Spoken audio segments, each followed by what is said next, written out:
From your applause, he needs no further introduction. Mr. Bob Dylan.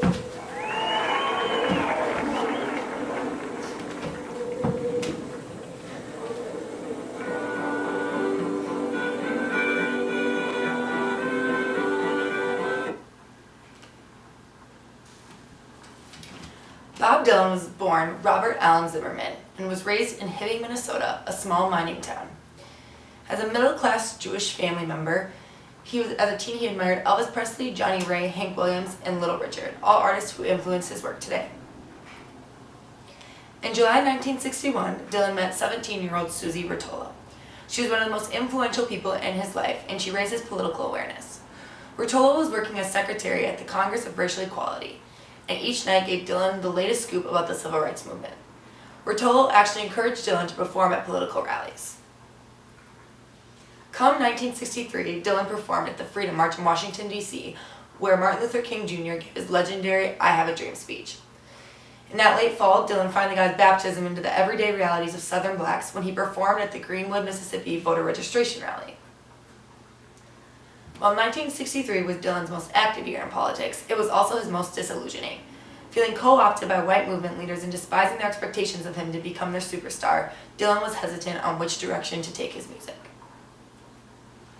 Dylan so-called found the light and wrote about 24 politically oriented songs whose creative lyrics and imagery reflected the changing mood of the post-war baby boom generation and the urgency of the civil rights and anti-war movements. Dylan is linked in the 60s in part because so much of his greatest work came out of 1964, 65, and 66.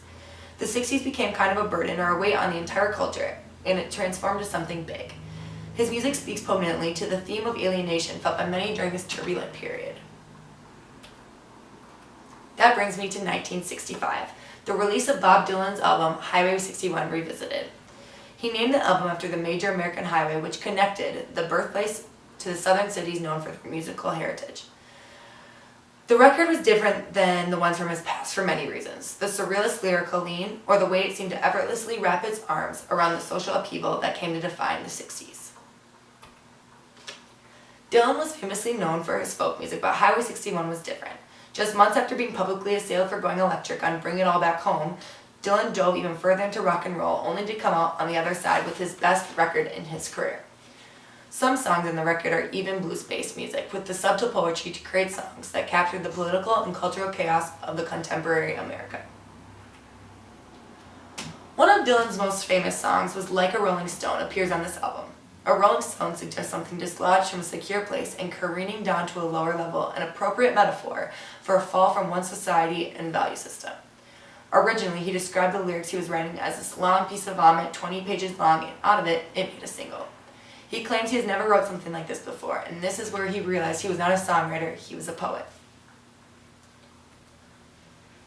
The next song, Desolation Row, is 11 minutes long. This is odd because most songs were only 2 minutes and 30 seconds long. You have 2 verses, a bridge, and a chorus, and you're done. He did this to be different and show that different is cool. Looking at the lyrics, here comes the blind commissioner. Commissioners serve as executives and arbitrators. The image of a commissioner unable to see suggests that things cannot be conducted with justice and fairness.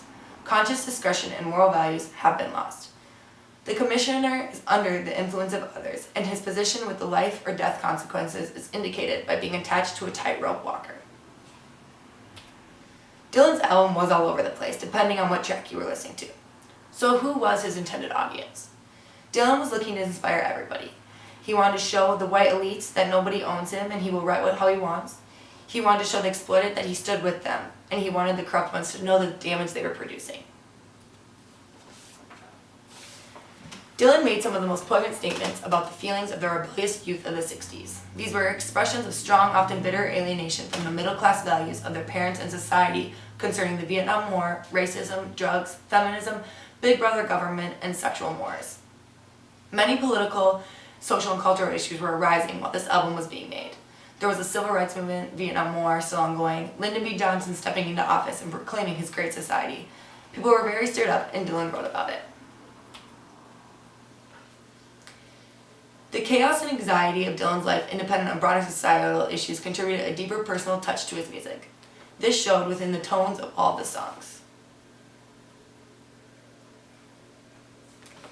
Highway 61 Revisited is just one of Bob Dylan's many great and influential albums. For this, he received the Presidential Medal of Honor in 2012 and Nobel Prize in Literature Award in 2016, making him the first songwriter ever to win the award. In conclusion, we need to thank Bob Dylan for the recording of his albums revolving around topics such as social conditions of man, religion, politics, and love. He has helped inspire and influence the contemporary America.